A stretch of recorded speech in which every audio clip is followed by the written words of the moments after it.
नमस्कार, हमारे चैनल में आपका स्वागत है। इस अध्याय में हम बात करेंगे पितृपक्ष में किए जाने वाले कुछ खास उपायों की। इस वर्ष 29 सितंबर भाद्रपद मास की पूर्णिमा से पितृपक्ष की शुरुआत हो रही है और इसका समापन 14 अक्टूबर को होगा। इस दौरान पितरों का तर्पण, पिंडदान और श्राद्ध कर्म करने का विशेष महत्व है। इस दौरान लोग अपने पितरों की आत्मा की शांति के लिए कुछ खास तरह के उपाय करते हैं, जिससे उनको मुक्ति मिल सके। पितृपक्ष पूरी तरह से पितरों को समर्पित होता है। इस दौरान यदि कुछ खास उपायों को किया जाए तो आपका जीवन खुशहाली से भर सकता है।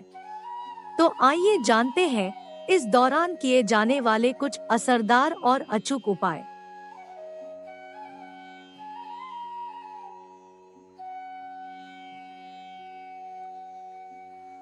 इन दिनों सुबह स्नान पूजन के बाद पितरों को तर्पण के साथ पिंडदान अवश्य करना चाहिए। हथेली में अनाज का पिंड बनाकर उसे पितरों को अर्पण करें। इसके अलावा गंगाजल, कुश, काले तिल, फल फूल, दूध और उससे बने पकवान पितरों को अर्पण करने चाहिए। पितरों के नाम से प्रतिदिन इस पक्ष में गाय, कुत्ते और कौवे के लिए ग्रास अवश्य निकालें। इस दौरान रोजाना अपने इष्ट देवता और कुल देवता की पूजा करें। ऐसा करने से पितृदोष का शमन होता है। इन दिनों रोजाना शुद्ध होकर सुबह सूर्य देवता को काले तिल और गंगाजल एक लोटे में डालकर पितरों का ध्यान करते हुए अर्घ्य दें। इससे हमारे पितर देवता खुश होते हैं।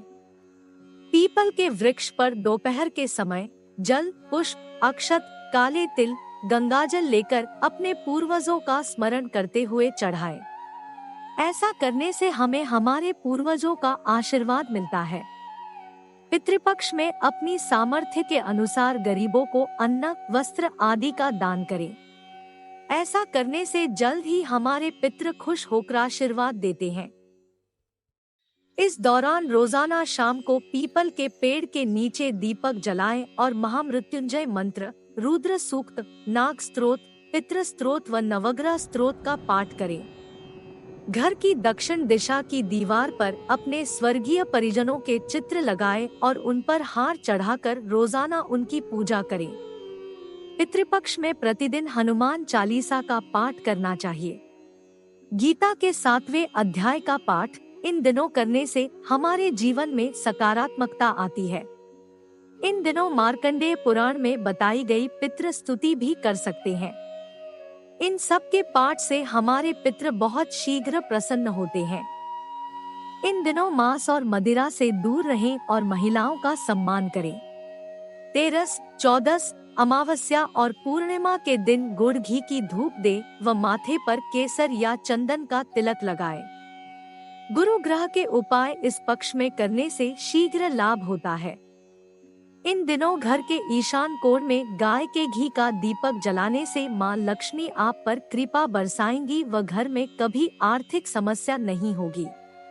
इससे पितृ भी बेहद प्रसन्न होते हैं और उनके अनेक आशीर्वाद से सारी मनोकामनाएं पूर्ण होती है। पितृपक्ष में रोजाना एक दीपक दक्षिण दिशा में रखकर अवश्य जलाएं। दक्षिण दिशा पितरों की दिशा मानी जाती है। यह उपाय करने से पितृ अतिशीघ्र प्रसन्न होकर आशीर्वाद देते हैं। यदि आप पितृ पक्ष में रसोई में पीने के पानी के स्थान पर प्रतिदिन दीपक जलाते हैं तो पितरों के आशीर्वाद के साथ साथ मां लक्ष्मी और मां अन्नपूर्णा का आशीर्वाद भी मिलता है। इन दिनों सुंदरकांड पढ़कर भी पितरों को प्रसन्न किया जा सकता है। हनुमान चालीसा और सुंदरकांड पढ़ने से कभी भी पितृ आपको कष्ट नहीं देंगे। अपने पितरों का श्राद्ध उनकी मृत्यु की तिथि वाले दिन करते हैं।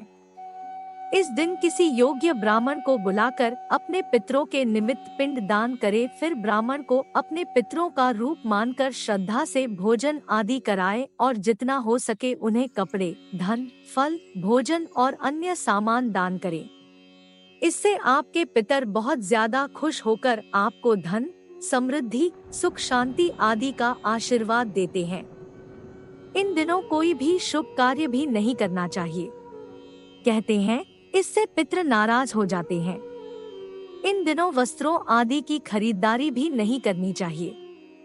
तो ये थे कुछ बहुत ही सरल उपाय जिन्हें आप पितृ पक्ष में करके अपने पितरों को प्रसन्न करके उनका आशीर्वाद ले सकते हैं और अपने जीवन में आई हुई परेशानियों से मुक्त होकर एक खुशहाल जीवन जी सकते हैं। यदि आपको हमारा यह अध्याय पसंद आया हो तो इसे लाइक करें व चैनल को सब्सक्राइब करना न भूलें। धन्यवाद।